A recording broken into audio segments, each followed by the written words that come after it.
Yeah, some of you have got this video now. This video na egosi. But ihe nji wee gosi again wụ na ụfọdụ n'ime na ama ihe na-aga dị a. Enwere ike ụfọdụ amara ụfọdụ ama. Because onye amara ebe mmiri nọ bido ma bịa ada ama ebe ọ nọ kwụsị.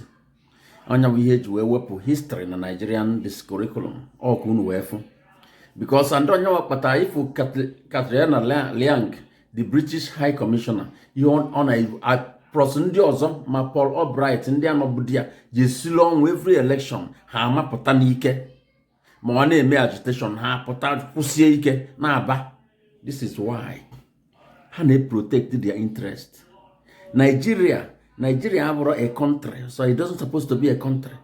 Ihe a na-arụ ọnụ Nigeria aha ndezi Fulani over otu esi wee rụọ ndị ezi wee rule ndị Hausa that time ndị ugwu indirect rule ka ha nyeziri ndị ha na-agazi by proxy ha na-eyuzu ndị Fulani wee na-enwekwa that indirect rule. This is exactly why they amalgamated Nigeria ọ bụrụ one, because na ndị Hausa a na-rule bụ ha indirect rule ha ma still maintain kwụrụ na line like alụsị ha apịrị apị kwụrụkwa online na-emekwa na-protect kwa that British interest. But na South onwe ha agaghị ekwe ha omume inye indirect rule. They will misuse it. Ha emebie nya ịghọta ihe mean ha emebie nya ha anaghị emenwe obe i protect your own interest. Ịpụọ ha emekwa ha protect wekwa their own interest individually. Onye ọ na-eme nke ya. That's why eji wee chọọ ndị ga-aghọta ihe a na-eme ọwụ ndị Fulani ghọtalụ that system ha introduce indirect rule. Because na South before ndị British direct rule ha nọ dia wụrụ governor general wụrụ ihe niile na control na oversee ihe niile na-eme. But na North handle over ndị eme ya ndị sultans ha na-eme ha mechekwa abịakwa agwakwa ha eziokwu ihe melụ n'otu a ka ọ dị. Ihe a ka agwa ka citizen unu na-eme ndị nọ ndị all the subject n'ihe ahụ ha na-eme exactly like that. But na South ọ dịghị like that. That's why we direct rule na South and indirect rule na North.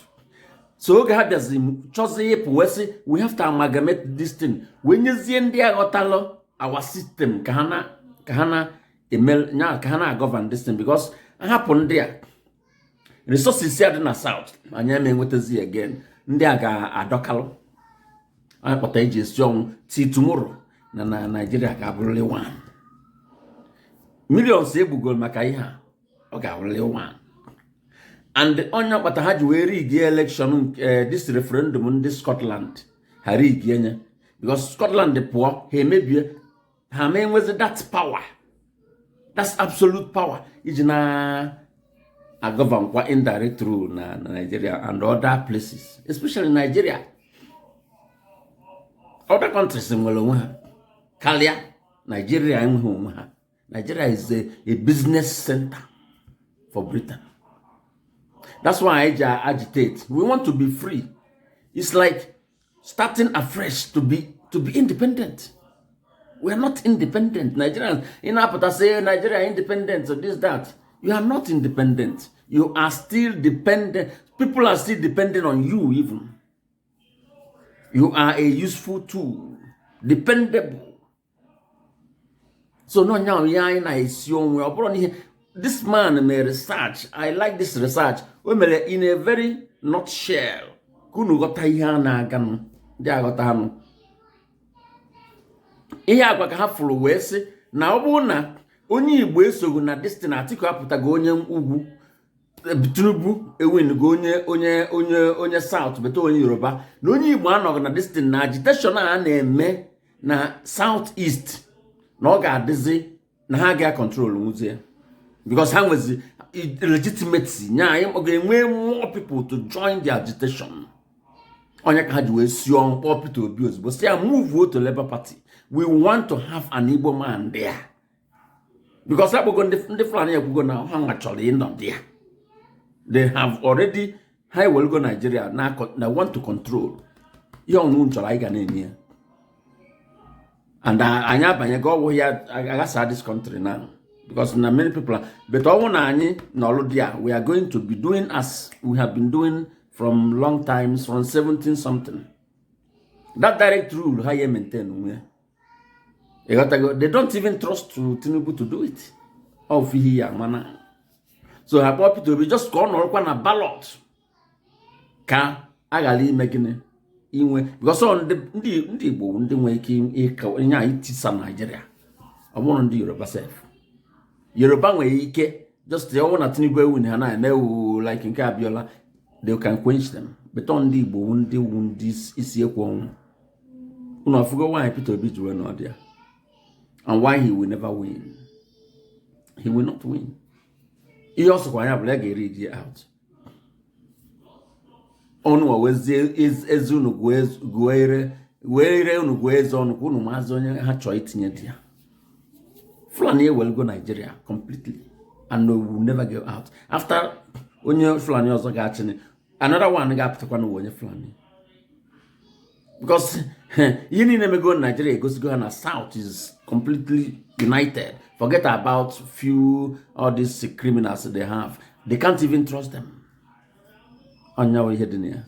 So Guinea, yeah, a very good history. I love it. In a nutshell. And keeping on. Nigeria is about to have the most important elections in our history.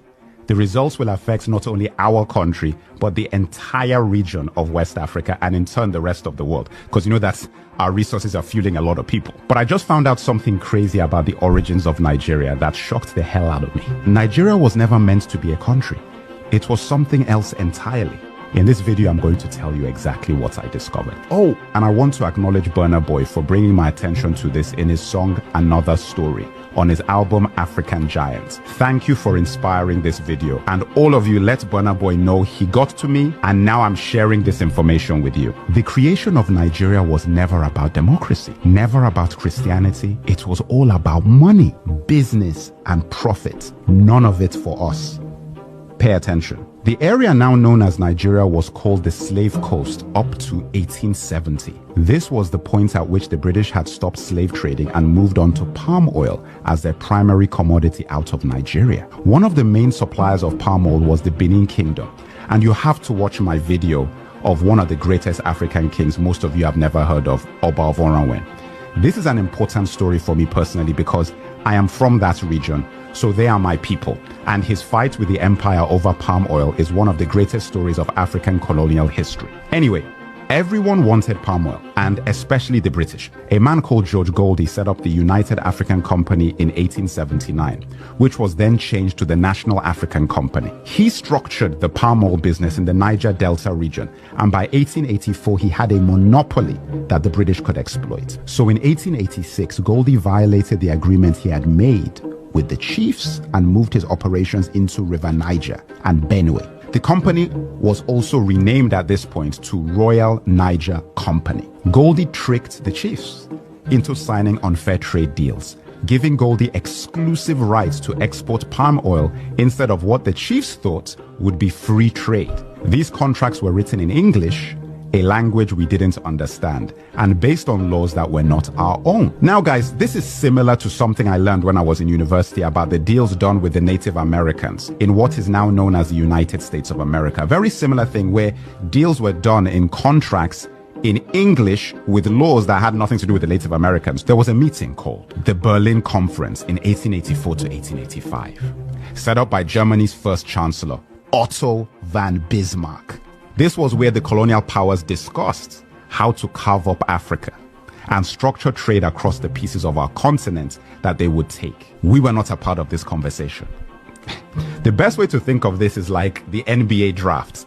Guys were out there making bids between lunch breaks and spa sessions. At this conference, the kingdom of Opobo was given to Britain. When King Jaja of Opobo tried to export his own palm oil, he was accused of obstructing commerce and then exiled. How crazy is that? And on his way home in 1891, he was poisoned with a cup of tea. Guys, I couldn't make this stuff up. The Jaja of Opobo story made other chiefs in the region very wary of their deals with the British Empire. King Koko of Nembe Brass was one of those chiefs. He tried to take down the Royal Niger Company and attacked the company headquarters in Akassa, Bayelsa on January 29, 1895. King Koko captured 60 white men and lost 40 of his own soldiers. He used the 60 hostages to demand he be allowed free trade, the agreement he believed he had signed with the British Company in the first place. They refused, and he killed 40 of his hostages. The British Royal Navy retaliated by leveling the city of Brass completely on February 20th, 1895. King Koko went into exile, and the British not only took control of the palm oil he once had, but also fined the people of his kingdom £500 as well as confiscating their weapons. Tragically, King Koko committed suicide in exile in 1898 after being branded an outlaw by the British Company that had taken his kingdom, palm oil, and reputation. The Royal Niger Company sold its territory to the British government for £865,000 in the late 1800s. This territory was known as Nigeria. In 1914, the Southern Protectorate and Northern Protectorate was combined by Lord Lugard. And like that, the Royal Niger Company was rebranded as a country, which would gain independence on October 1st, 1960. Lugard is a place in Nigeria today, like there's a street called Lugard in Ikoyi. The Royal Niger Company changed its name to the Niger Company Limited, and it was then acquired by Unilever. Unilever still operates in Nigeria to this day. And that, my brothers and sisters, is how Nigeria came to be. We have a long way to go to fix the country, and it starts with the February elections. But we won't ever have a hope in a solution to our problems if we don't know how they started. Remember, it's not about asking anyone else to fix this. This is about knowing your history. Nigeria was never a country we created. It was a company designed by colonizers for profits. And a lot of the infrastructure put in place for that siphoning of resources out of our land are still very much in place today. Crude oil simply replaced palm oil, and soon lithium may replace crude oil. I feel angry not just for what happened to my ancestors, but the fact that I wasn't taught about this in school in Nigeria, and that our children are not being taught about these things now. Every Nigerian going to the polls should know everything about who we are and what we're up against and the creation of Nigeria. I would like to take this moment to thank all my followers and subscribers, all my supporters and the community we are building around knowledge and truth. You are all appreciated, and I take none of you for granted. If you found this video informative, like, share, and subscribe, and make sure to follow my YouTube channel, link in the bio.